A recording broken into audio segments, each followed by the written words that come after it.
Okay, so today we're going to try something a little bit different. Yeah. Instead of our usual deep dive into, you know, um, a historical event or a scientific breakthrough, Mm-hmm. we're going to dive into the life story of a real person. That's right. We have a really interesting source for this one, a detailed biography put together for a very special occasion, a 40th birthday. Yeah, 40th birthday, that's a big one. And the person we're going to learn about is Gilly, Exactly. husband to Adi, Father of three, Ben. Yuval and May. Wow, and he lives in Ra'anana, Israel. Yes, he does. Born March 22nd, 1985. To Wendy and Brian, immigrants from South Africa. Okay, so we've got this pretty comprehensive biography. Mm-hmm. So what we're going to do is try to use this biography to really understand Yeah, what makes Gilly tick. exactly. What are the key experiences, Uh-huh. the formative experiences, and the defining characteristics? Yeah. So I guess the best place to start is at the beginning. Well, the biography starts with his early years. Okay. Born in Herzliya. But he grew up mostly in Ra'ana with his older sister Yaeli and younger brother Yoav.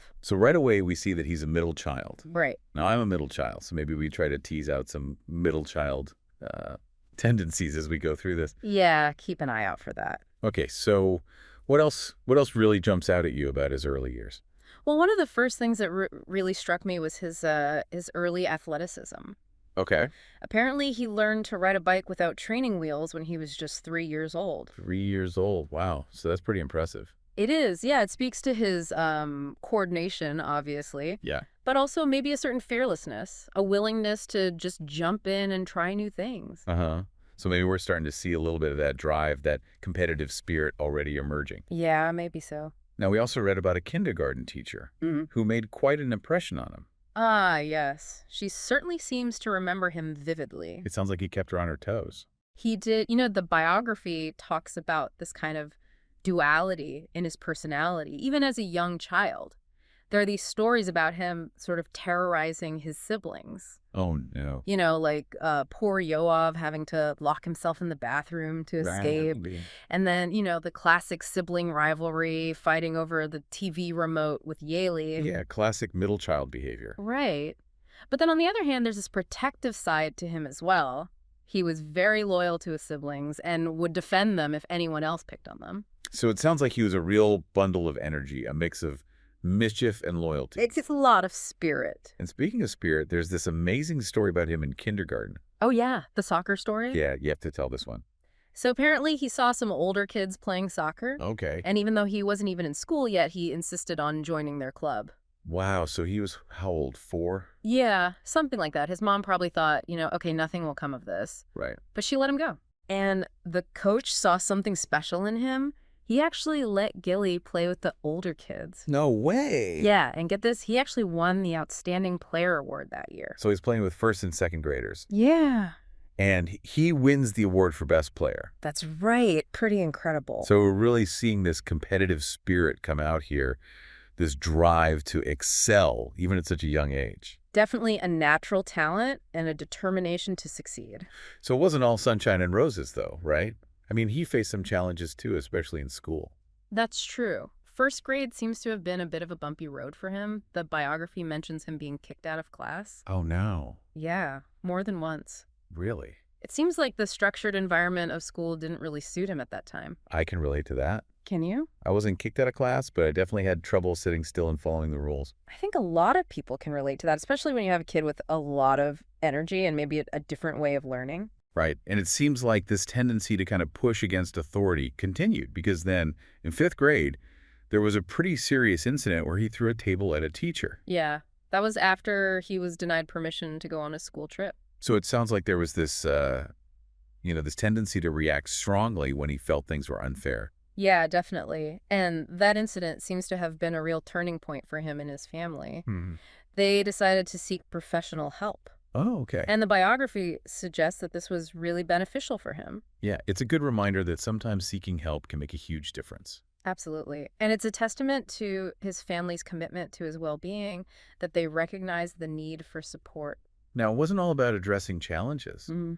There were also some really positive influences in his life during this time. Yeah, like his middle school teacher, Ruthie. Oh, yeah. She's described as someone who really had a positive impact on him. So it sounds like she was able to connect with him in a way that maybe some other teachers couldn't. Yeah, she seems to have had a real knack for bringing out the best in her students. And then we come to high school, and it seems like there's a bit of a shift in his approach.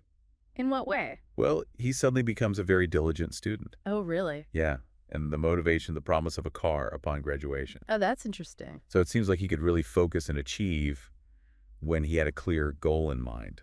That's a good point. And, it makes you wonder what kinds of goals motivate him today. Yeah, what drives him now that he's reached this milestone of 40? Exactly. Now, the biography does mention one little tidbit that suggests that his teenage years weren't completely without incident. Oh, what's that?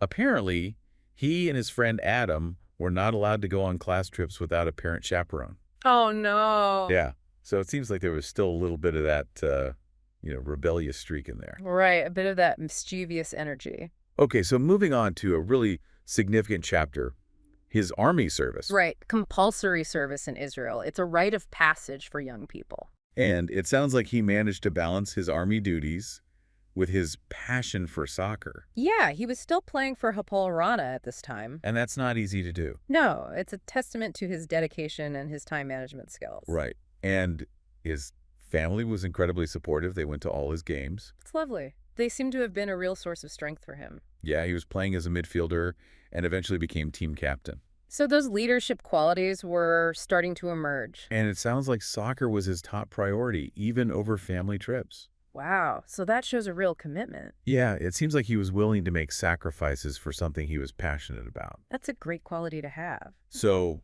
after the Army, he went on to higher education first, a bachelor's degree in business administration from Reichman College. A good foundation for a future in business. And then he didn't stop there. He went on to get a master's degree in sport management in Barcelona. Wow, Barcelona, that must have been an incredible experience. Yeah, a chance to immerse himself in a different culture and a global perspective on sports. It broadens your horizons in so many ways. And it was during his time at Reichman that he met Adi. Oh, yes. The story of how they met is quite entertaining. Okay, we have to hear this. So, picture this Gili is at a party, dancing on a bar. Okay, this sounds promising. Adi arrives with a friend, and she's not exactly impressed. She wasn't swept off her feet by the bar top dancing. Not immediately. Plus, she had Army Reserve duty coming up. Oh, okay, so she wasn't really looking for a distraction. Exactly. So how did he win her over? Well, he invited her to join him on stage to dance. Bold move. And after a few drinks, she agreed. Okay, so maybe the bar top dancing did have some influence after all. Perhaps. But then the night took an unexpected turn. Adi had to go home to look after her younger brothers. Oh, okay. And Gili, being Gili, decided to go with her. He just invited himself along. Pretty much, he ended up meeting her parents that night. What, on their first date, essentially? Well, it wasn't exactly a date, but yeah. Wow, that's a pretty unconventional way to meet the parents. It is. And the story gets even better. They had breakfast together the next morning. Oh, what did they have? Shakshuka. Wow. So they went from dancing on a bar to shakshuka with the parents in less than 24 hours. That's Galithi for you. Always full of surprises. So it sounds like they really hit it off despite the unconventional start. They did, and their relationship just blossomed from there. They lived with Adi's parents for a while, then they went to Barcelona together. Wow, what an adventure. And when they came back to Israel, they set up a yoga studio. Wow, so they were real entrepreneurs. They also lived in Moshav Givat Chen for a bit. Okay, so they were trying out different lifestyles. Yeah, and then finally they got married. It sounds like they really complement each other. Yeah. They're both adventurous and driven. Absolutely a great team. So let's talk about family life. They have 3 kids now, right? Yes, they do. Starting a family wasn't easy for them, though. Oh, really? They had some challenges, but eventually they found help from someone they call Professor Fish. Okay. I'm intrigued. We don't know exactly who Professor Fish is, but it seems like they played a crucial role in helping Gili and Adi become parents. That's wonderful. So their first child, Ben, was born in 2016. Yes, Ben as they call him. And then twins Yuval and May in 2019. That's right, a full house. It's a lot to handle, but it sounds like they're doing a great job. They are. They've faced their share of challenges, of course, like everyone does, especially navigating the corona pandemic. Right, that was a tough time for everyone. It was, but they seem to have come through it stronger than ever. Okay, so we've covered a lot of ground here. Yeah. What are some of the key personality traits that you've picked up on from reading this biography? Well, he definitely comes across as someone who's sharp and shrewd. Okay. He's also very honest and direct, but also kind and caring. So he's got this interesting combination of being tough, but also compassionate. Exactly. He's also described as wise and strategic, a real leader. And a loyal friend. Yes, absolutely. He's the kind of person you can always count on. And he's clearly a determined fighter. He doesn't give up easily. That's for sure. He sets his mind to something and he goes for it.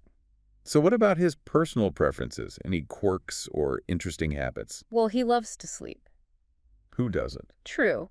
But he really values his sleep and doesn't like to be disturbed. I can relate to that. He also needs his morning coffee. That's essential. And he values experiences over material possessions. Yeah, he seems to be more about making memories than collecting things. Exactly. Now, in terms of his career, he's had some pretty impressive roles. Yes, he was the CEO of Hapoel Ra'ana for a while. So he was leading the soccer club that he played for. That's right. That's pretty cool. It is. And then he moved on to become the CEO of the Triathlon Association. Wow. So he's really made his mark in the world of sports. He's known for bringing about real change in the organizations he leads. It sounds like he's got this ability to shake things up and drive things forward. Yes, he's not afraid to challenge the status quo. But at the same time, he's described as being modest and humble. Yeah, he's not one to boast about his achievements. So he's got this interesting balance of being a powerful leader, but also down to earth. Yeah, exactly. So it seems like Gilly's life has been full of adventure and achievement. It has. He's gone from a mischievous child to a successful businessman and a dedicated family man. He certainly made the most of his 40 years. He has, and it'll be interesting to see what he does in the next 40. That's a great point.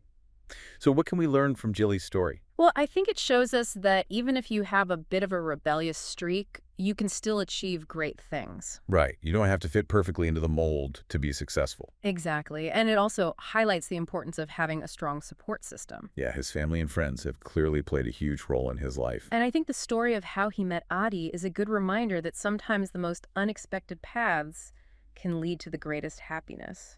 That's a beautiful thought. So as we wrap up this deep dive, I want to leave our listeners with one final thought. Okay.